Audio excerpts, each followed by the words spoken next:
something struck me today as being a struggle, something to overcome.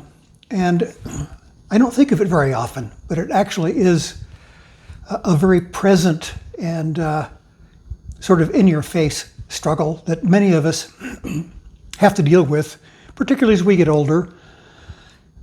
And that's the struggle of hearing and hearing loss. My hearing loss started at least 40 years ago. I was a firearms instructor on the police department and then again with the FBI. And so I was shooting a lot, particularly with small arms, pistols. And that created the beginning of a hearing loss for me, and it was substantially in my right ear. And as time passed, with age, I suppose, it increased even more. And the increase began to bother my relationships because I was continuously asking for people to repeat. And what I realized as time passed, as my years passed, what I actually was doing was I was just going silent. When people would speak and I couldn't hear them, rather than asking for them to repeat, I realized that it was becoming a pain for people. Number one, for them to have to repeat, but then probably even more when I just went silent. I wasn't responding in ways, or I would grunt and say, mm-hmm, yes, yes. And that was really a problem. And I suspect that many of you out there have encountered the same thing. So just about a year ago, I finally decided to get over my stubbornness, get over my reluctance to spend some money, and get over my reluctance to wear something on my ears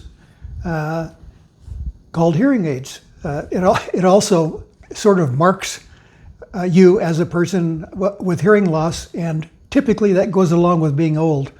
And that's something with which a lot of us don't want to associate ourselves. But nonetheless, I went on the hunt and found some hearing aids. With those of us on Medicare, you do get something of a help that way. I think my program gave me about $1,000, and that helped a lot.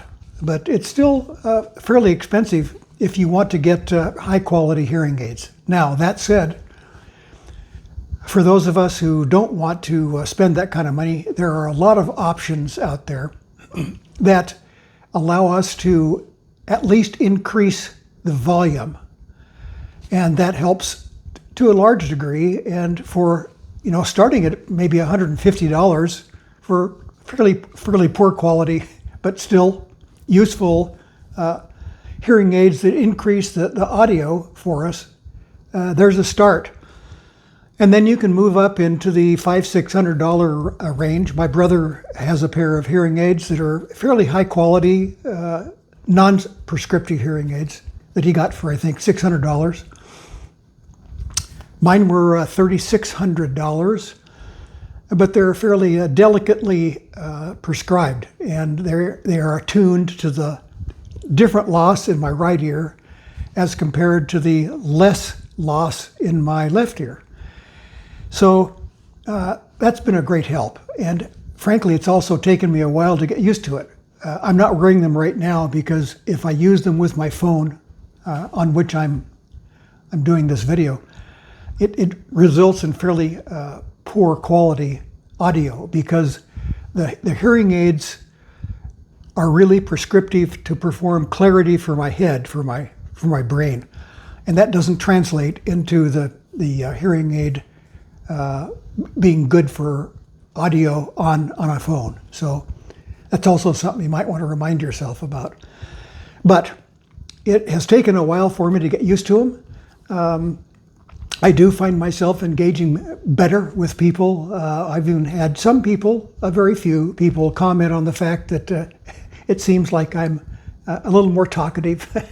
That's because I can hear them. And that's been a great help. So think about that for yourselves. If you're reluctant to get hearing aids, check yourself. What's the reason for that? If it's simply the money, I think you could probably scrape up a couple $100 to get at least an augmentation of the sound. And even so, you might even be able to plunk down a little bit more to get higher quality ones. But don't let expense be the reason for not getting hearing aids. Think about for yourselves and make comments for me, if you will. And please subscribe and come back next time, because that'll just be in another few days. So thank you very much. I appreciate you. Bye-bye.